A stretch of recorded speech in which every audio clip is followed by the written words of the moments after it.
Yo, what up guys, welcome back to Patched. Welcome back. Yes, and today we're going to be doing a versus comparison video between the glorious Model D- and the XTRFY M4. Yes, so the glorious Model D- is actually $10 cheaper. This mouse is going for 50 bucks and the M4 is going for 60 bucks. However, if you get the glossy little D, then you won't have to worry about that because the price will be the exact same. Oh, okay. So yeah, if you guys do want to get either of these mice, we'll leave links below. But let's get it started off with the shape. Obviously, they're both ergonomic shapes, but they are a little bit different, right? So the M4 is the weirdest ergonomic shape that I've ever seen. It's flat. Yeah, it's different. It's definitely a lot different. If you guys can see from like this bottom angle, the M4 is pretty much flat. There's a slight little angle to it, but it's pretty much flat. The Model D- has the regular like ergonomic shape. You know, like on the left side of the mouse, it's a lot higher than the right side of the mouse. So when you're like palm gripping the actual D-, your hand is a little bit on an angle, right? The M4, it's a little bit more flat. It feels a little bit more like an ambidextrous shape, you know? And obviously it all depends on what you like, you know? But I mean, I don't know. I feel like I like the Model D- a little bit better for palm gripping. But as far as like fingertip grip goes, I like the M4 because it's just not as high where my index finger is, you know? Like here in the D-, it just doesn't feel as like comfortable. Yeah, because towards the fingertips, it doesn't really fall off as much as the M4 does. It falls off a lot more in the M4, which for me actually is super comfortable. I like both of them in their own way, in their own facet. I think both of them are super comfortable for my hand. The M4 definitely gets a little bit slimmer towards the middle, which actually provides for a really comfortable experience as far as ergonomics goes. So I like that. So if you are a palm grip user, I would say lean toward the D- a little bit. If you're fingertip or claw grip, I don't know why you would ever look for a ergonomic shape for if you fingertip grip or claw grip, but if you do and you're looking into either of these mice, then probably go with the M4. Yeah. All right, as far as the weight goes, the D- is going, I believe like 62 grams is what they say. So 62, 63 is what I'm getting. And then the M4 is a little bit heavier. Yeah, they said 69 without the cable. Yeah, 69, 70 grams. Okay, yeah. So right on the dot.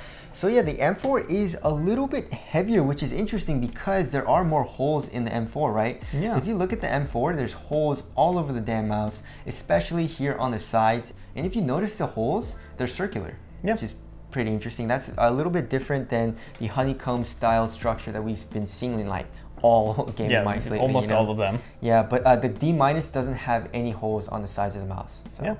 I actually don't know why it's lighter though. That's pretty interesting, right? Very interesting. But I mean, it's not really a big thing. You'll get used to it either way. Yeah. Honestly, what is it, like 8 grams difference? Not huge at all. Yeah. All right, as far as the buttons go, they're both using arm-on switches for the mouse 1 and 2 clicks, and they're both rated for 20 million clicks. Yeah. But I don't know, they feel a little bit different, as in like the M4 has a little bit more post-travel.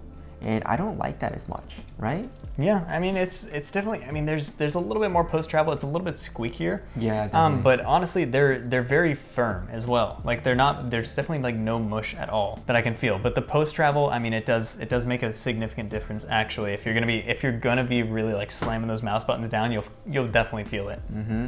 And as far as the side buttons go, I mean, they're both like regular side buttons. You know, they have a lot of pre-travel and a lot of post-travel, and they're both very, very large buttons here on the side, you know? So you're really not gonna have any issues with finding the buttons, and also you're not gonna have any accidental clicks. They both protrude out a good amount as well. Yeah. I would say the M4 protrudes out a little bit more, but you know, I really had no issues with pressing down the side buttons on the D-, so really no difference there. And the scroll wheel feels really, really similar. Yeah, I mean, the scroll wheels are pretty much, I mean, identical as far as feel goes. Yeah. As far as the button presses as well, they feel almost identical. Oh, the M4 does something cool. Even though your finger covers it for the most part, the RGB goes through the center of it, which is interesting. I mean, it's kind of cool. And they did a cool little design with the notches on there for each individual step, which is just interesting, little details. Of course, you have DPI buttons here on top of the mouse. The Model D has a light indicator for what DPI setting you're on, as well as the M4, which is pretty cool. And then here on the bottom of the M4, you can actually change the polling rate. Good, you can do that on the fly. Yeah. It's a little switch though. It's not an actual button, which is kind of cool. The D- doesn't have anything like that, but of course you can change all that in the software. Now as far as the cords go, the D- is using the Ascended cord. As always, it's really good. The XTRFY is using their Easy cord, which feels a little bit more stiff. But that's only if you're really touching it with your hands. If it's just laying on the desk, you don't feel it. It feels like a really nice paracord. So I wouldn't worry about that at all. They both feel really nice. Now, as far as the sensor goes, we are rocking a 3389 in the XTRFY M4. Oh yeah, baby. And then we're using the 3360 in the Model D-, which is about average. I mean, it's kind of typical. The 3389, we have to give the edge over it. I personally notice when I play, the 3389 feels a little bit more responsive. Again, it's not game breaking. Yes, I mean, I don't notice the difference all too much, but Lucas, he does, so there's that. All right, as far as the skates go, they're both using PTFE skates, and as for thickness, they're both around the same, actually the same thickness, I would say, right? Yeah, they're about the same thickness, both rounded on the edges as well. The only thing is the D- in the box with it actually comes with larger skates that you can stick on to the top and bottom, so if you prefer to cover more surface area, you can do that as well. The M4 doesn't do that. It's a minor detail, but it makes a difference, especially since you're paying $10 less for the D-. And obviously they're both very, very smooth, very fast. PTFE feet are very quick. So the skates, they're both good. All right, as far as the build quality goes, the surface is pretty similar. I would say the M4 picks up a little bit more like fingerprint oil. You know what I'm saying?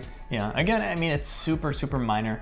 But the D- being that it's a white mouse should be showing more dirt, but it actually doesn't. It really, like, you can barely see anything on there. It's only like if you hold it up under the light. Like, I mean, the main thing is like you don't want it to be sitting on your desk and someone would be like, I don't want to touch that. You got some dirty ass hands, bro. You know. And as far as the chassis goes, there's really no creak or anything.